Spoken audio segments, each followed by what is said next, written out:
नमस्कार, मैं हूं श्रद्धा। आप देख रहे न्यूज़ 18 मध्य प्रदेश छत्तीसगढ़। क्या शिवराज सरकार पूरे कर पाएगी 5 साल? क्या कांग्रेस फिर लौटेगी सत्ता में? क्या होगा बीजेपी में सिंधिया का हाल?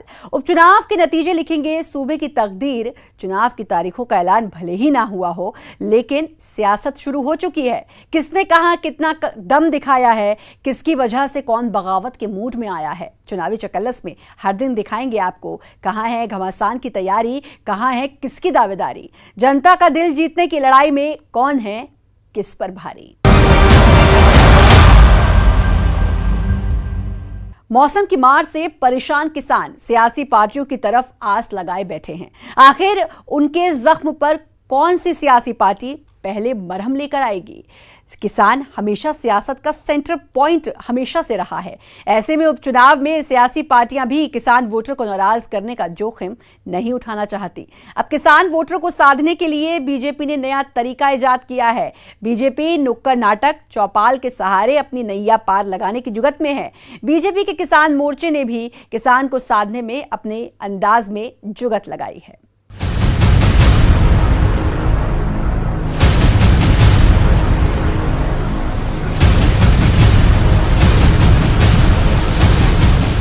इन तस्वीरों ने न सिर्फ किसानों की नींद उड़ाकर रख दी, बल्कि सियासी पार्टियों की पेशानी पर बल्ला दिया।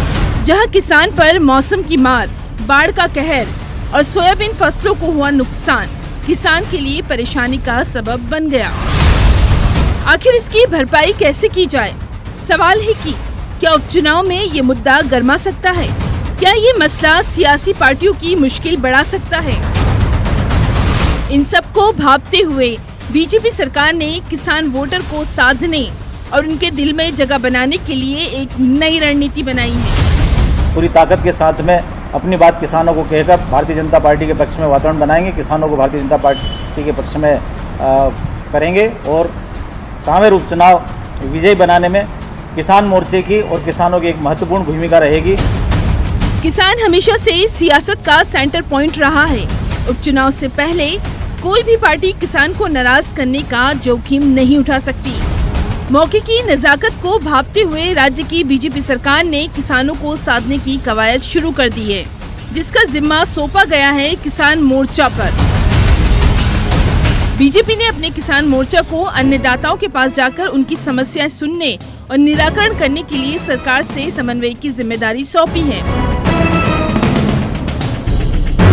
जहां साग का सवाल बनी सांवेर में सियासी रण में उतारा गया है बीजेपी के किसान मोर्चा के प्रदेश उपाध्यक्ष प्रेम नारायण पटेल को, जो केंद्रीय और राज्य सरकार की किसान हितैषी योजनाओं को नुक्कड़ नाटक चौपाल संगोष्ठी के जरिए किसान वोटर को समझाने की बात कह रहे हैं। और कई योजना, चाहे वो बीमे की योजना हो, चाहे बिजली की योजना हो, चाहे बैंक की योजना हो, सोसाइटी में लोन देने की योजना हो, चाहे वो गेहूं खरीदी की योजना हो, चना खरीदी की योजना हो, सब में मध्य प्रदेश की सरकार और केंद्रीय सरकार पूरा अपना योगदान दे रही है।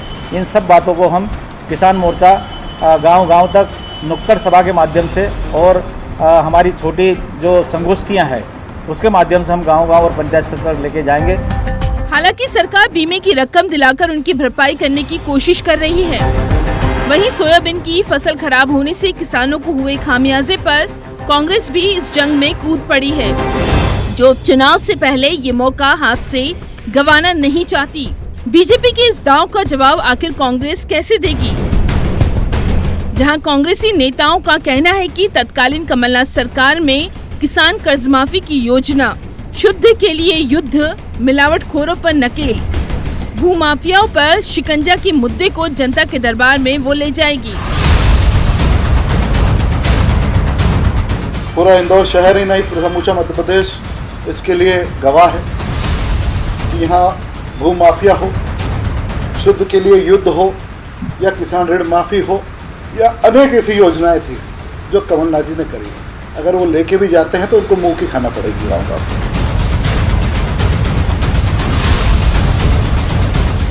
बीजेपी के किसान को साधने के इस दांव पर कांग्रेस ने पलटवार किया है। एमपी में 70% किसान वोटर है। सियासत का सेंटर पॉइंट रहे किसान सियासी बाजी पलटने का दम रखते हैं। मालवा निमाड़ इलाके की 7 सीटों की बात की जाए तो ये इलाका खेती के लिए जाना जाता है। अब सवाल है कि आखिर किसान वोटर किस पार्टी के साथ नजर आएगा।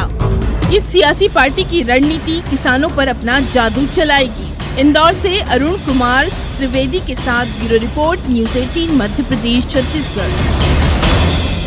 चुनावी चकल्लस में अभी सियासत के कई दांव देखे जाने बाकी हैं। करिए बस थोड़ा सा इंतजार, हम हाजिर होते हैं इस छोटे से ब्रेक के बाद।